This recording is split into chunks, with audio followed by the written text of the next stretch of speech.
రెండు సంస్థలు కూడా ఒకటే రకమైన ప్రశ్నలు దాదాపు 7-8 గంటల పాటు అడిగిందే అడిగి మొత్తానికి అన్ని వివరాలు తీసుకున్నారు.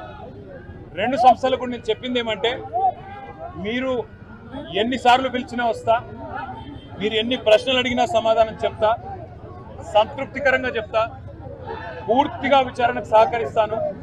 భారత రాజ్యాంగాన్ని, న్యాయ వ్యవస్థను, కోర్టులను గౌరవించే బిడ్డగా తప్పకుండా నా నిజాయితీని ప్రూవ్ చేసుకుంటాను, ఇన్వెస్టిగేషన్కు పూర్తిగా సహకరిస్తాను అనే మాట వారికి చెప్పడం జరిగింది. అయితే నాకు ఎక్కడ ఇబ్బంది అనిపిస్తున్నది అంటే, ఇంతమంది నాయకులు, ఇంతమంది పోలీసులు, ఇన్ని విచారణ సంస్థలు, ఇవాళ ఉదయం పేపర్లో కూడా చూసిన ఈ విచారణకి దాదాపుగా 5 నుంచి 10 కోట్ల రూపాయలు ఖర్చు అవుతుంది అని ఇవాళ ఉదయమే పేపర్లో చూసిన. అందుకే ముఖ్యమంత్రి రేవంత్ రెడ్డికి నేను ఒక మాట చెప్పదలుచుకున్నా. రేవంత్ రెడ్డి గారు, మీరు మీ కక్ష సాధింపు చర్యల్లో భాగంగా మీ మీద ఏసీబీ కేసు ఉన్నది కాబట్టి నా మీద ఏసీబీ కేసు బనాయించినావు, నీ మీద ఈడీ కేసు అయింది కాబట్టి నా మీద ఈడీ కేసు పెట్టినావు. ఏం ఇబ్బంది లేదు, నువ్వంటే దొరికినోనివి, నేనంటే నిజాయితీ పరుణ్ణి, ధైర్యం ఉన్నాను కాబట్టి ఎదుర్కొంటా. కానీ ఈ 5 కోట్లు 10 కోట్లు ప్రజాధనం ఏదైతే వృధా అవుతున్నదో, ఆ 10 కోట్ల రూపాయలతో బ్రహ్మాండంగా ఇంకొక 500 మంది రైతులకు రుణమాఫీ చేయొచ్చు. ఆ 10 కోట్ల రూపాయలతో దాదాపు 2500 మంది పెద్ద మనుషులకు పెన్షన్లు ఇవ్వచ్చు. అందుకే రేవంత్ రెడ్డి గారికి నేను ఒక ఆఫర్ ఇస్తా ఉన్నా. రేవంత్ రెడ్డి గారు, నీకు నిజాయితీ ఉంటే, నీకు ధైర్యం ఉంటే ఒక పని చేద్దాం. నేను తయారుగా ఉన్నా, నువ్వు ముందుకు రా, జడ్జి గారి ముందు కూర్చుందాం. ఏసీబీ జడ్జి అయినా, హైకోర్టు న్యాయమూర్తి గారైనా, లేదా మీకు ఇష్టమైన న్యాయమూర్తి ఎవరి ముందైనా కూర్చుందాం. మీ మీద ఏసీబీ కేసు ఉంది, నా మీద ఏసీబీ కేసు ఉంది. నీ మీద ఈడీ ఛార్జ్ షీట్ చేసింది, నా మీద ఈడీ విచారణ జరుగుతున్నది. మీరు మొత్తం ఈ టీవీలు అన్నీ ఉన్నాయి కదా, మొత్తం మీడియా ఉంది కదా, లైవ్ టీవీ పెట్టండి. నేను రేవంత్ రెడ్డి గారు ఇద్దరం కూర్చుంటాం న్యాయమూర్తి ముంగట. మీరు ఏ ప్రశ్నను అడగండి కేసుకు సంబంధించి, ఆయన కేసు నా కేసు. ఇద్దరికి లై డిటెక్టర్ పరీక్ష పెట్టండి, ఇద్దరికి కూడా లై డిటెక్టర్ పరీక్ష పెట్టండి. మొత్తం రాష్ట్ర ప్రజలందరూ చూస్తుండగా ఒక 50 లక్షలు 20 లక్షల రూపాయలు ఒడిసిపోతుంది. లేకపోతే ఈ 10 కోట్ల రూపాయలతో అనవసరంగా ప్రజాధనం దుర్వినియోగం అయ్యే విధంగా, ఇంతమంది ఉన్నతాధికారుల టైం వేస్ట్ అయ్యే విధంగా, ఇంతమంది మీడియా సంస్థల టైం వేస్ట్ అయ్యే విధంగా ఈ కక్ష సాధింపు విచారణ మంచిది కాదు. నేను రెడీగా ఉన్న రేవంత్ రెడ్డి, నీకు ధైర్యం ఉంటే ముందుకు రా.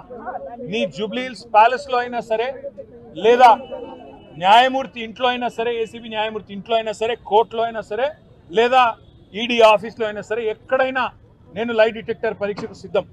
నువ్వు కూడా రా, ఇద్దరం కూర్చుందాం. దొంగెవరో, ఎవరేందో, ఎవరి నిజాయితీ ఏందో రాష్ట్రం మొత్తం చూస్తుంది. నీకు ధైర్యం ఉంటే వెంటనే నిర్ణయం తీసుకో.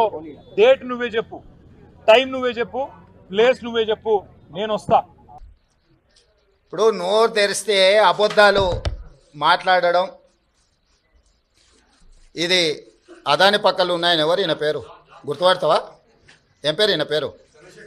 మరి ఈయన చంద్రశేఖరరావు. ఆయన వంగి నమస్కారం పెడుతున్నాయి. ఎప్పుడు ఆయన వంగినా ఇట్లా ఇంతగా వంగినా?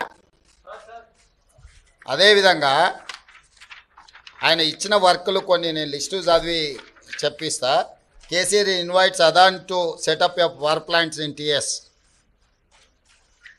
ఓకే, హన్స్ ఇండియా పత్రిక ఓనర్ ఉండొచ్చు కదా. Business baron Adani meets to KCR, Times of India. ఇగో ఈ బుద్ధిమంతుడు ప్రబుద్ధుడు అదాని సంఖలో దూరిండు. ఈ సిగ్గులేనోడు అదాని గురించి నా గురించి మాట్లాడతాడు. అట్లనే ఒక లిస్ట్ ఉంటుంది కదా, వేరే పేపర్ ఇంత ఉందా, 12-13 లిస్టు ఉంటుంది చూడు ఒకటి. నేను ఆ లిస్టు చదివి వినిపిస్తాను నీకు. ఎన్ని ఇచ్చిండ్రో వాళ్ళు, ఎన్ని నేషనల్ హైవేస్ ఇచ్చిర్రు, ఎన్ని డేటా సెంటర్లు ఇచ్చిండ్రు.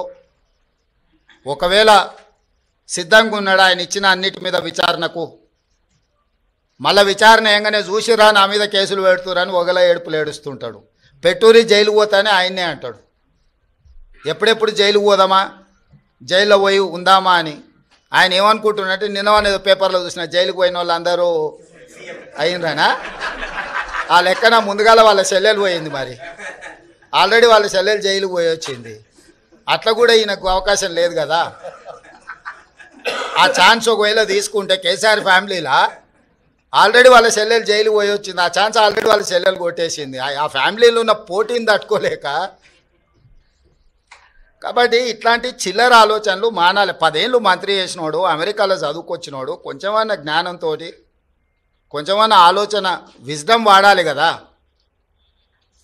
ఆ విజ్డమ్ వాడకుండా అన్ని చిల్లర మాటలు మాట్లాడుకుంటా 1 or 2 or 3 ఇంకా వాళ్ళకి జెర్సీలు వేయలేదు. మీరు ఒక్క 2 నిమిషాలు ఇన్వెస్టిగేటివ్ జర్నలిజం చేసి ఈ పహానీలు ఓపెన్ చేస్తే వాళ్ళ ఇంటి పేరుతో సహా దొరుకుతారన్న. నా నోరు ఎందుకు ఖరాబ్ చేపిస్తారన్న, మళ్ళీ ఫినాయిల్ పెట్టి కడుక్కోవాల్సి వస్తుంది. ఇది కష్టమవుతుంది కదా. సో నేను చెప్పిన నెంబర్ 2 or 3 or 4 అన్న. ఇక ఆ 3-4 ఇట్లలో ఎవరు ఉంటారో మీరు ఆలోచించి కొద్దిసేపు భూముల మీద కన్నేవలది ఉంటుంది. ఎవరు భూముల గురించి ఆలోచిస్తారు కొద్దిగా వెనుకకు తిరిగి చూస్తే నాకంటే తొందరగా మీకే అర్థమవుతుంది అన్న. ఉన్నాయా అవి నాకు తెలియదు. వాళ్ళ కడుపు కోత అన్న, వాళ్ళ కడుపు మంటని వాళ్ళు చెప్తున్నారు గట్లా. నేను చెప్తాను వాళ్ళ పేర్లు. ఏం తెలియని అమాయకులకి ఆడెవరు వచ్చి కొడుతుర్రో తెలుస్తుంది. అందుకని దయించి రేపు ఒకసారి రావాల్సిందిగా మా మీడియా మిత్రులకు విజ్ఞప్తి. థ్యాంక్ యూ అన్న. I think this press meet is a little bit boring but bear with the people అన్న. ఎందుకంటే గరీబోళ్ళ కష్టం అన్న, దయించి సహకరించమని మీడియా మిత్రులకు విజ్ఞప్తి. అంటే మనకి ఎట్లా అయిపోయిందంటే రోజు వాడిని వీడి తిట్టి వీని వాడి తిడితేనే వార్త అన్నట్టు అయిపోయింది కదా. ఆ వార్తలకి వెళ్ళి ఇది ఒక కొత్త వార్త కాబట్టి దయించి సపోర్ట్ చేయండి మాకు. This comes under Medak parliament అన్న. రింగ్ రోడ్ పక్కన కోకాపేట భూములు 100 కోట్లకు ఎకరం పోయిన భూములకి 3 కిలోమీటర్ల లోపల 25 ఎకరాలకు గోడ అయిపోతుంది అన్న. కడతా ఉన్నారు 3 రోజుల నుంచి యుద్ధం చేస్తూ. నా అదృష్టానికి నేను 2 రోజులు ఆ పార్లమెంట్ స్టాండింగ్ కమిటీలో బయట ఉండడం వల్ల నేను మీకు ముందుగానే సమాచారం ఇవ్వలేకపోయినాం. త్యాగం చేసిన కొండకల్ రైతులు కూడా వచ్చిర్రు పాపం.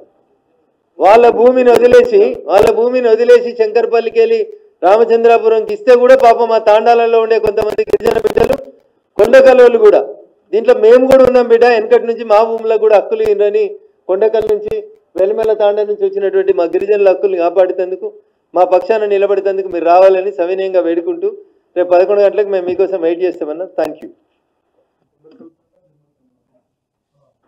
కొండకల్ తాండా వెలిమెల తాండా అన్నారండి.